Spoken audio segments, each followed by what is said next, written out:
గురువుగారు, ఒక అమ్మాయి అత్తవారింట్లో, ఇరుగు పొరుగు వారి దగ్గర, పోలీస్ స్టేషన్లో, కోర్టులో, హాస్పిటల్లో తను చూసిన చుట్టూ ఉన్న వాతావరణంలో ఆ అమ్మాయి పడే కష్టాలు చెప్పుకుంటూ మొదలు పెడితే అందులో నాకు తెలిసిన సారం అయితే ఇదే అర్థమైంది.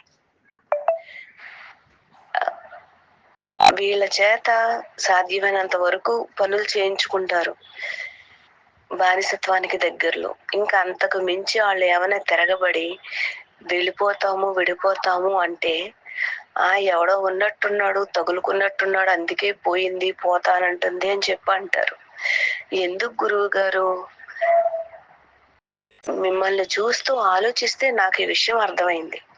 వాళ్ళు పెళ్లికి ముందు తిండి, నీళ్లు, ఈ పాపకి సౌకర్యాలు చూసేవాళ్ళు చూస్తారు, చూడనోళ్ళు చూడరు.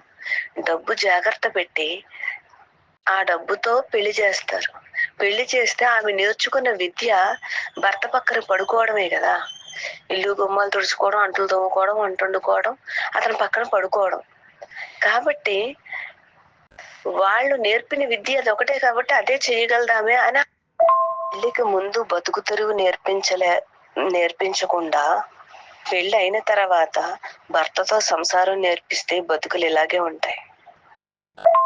చాలా డబ్బు ఖర్చు పెట్టి నేర్పించిన విద్య ఆడపిల్లకి ఇది మాత్రమే.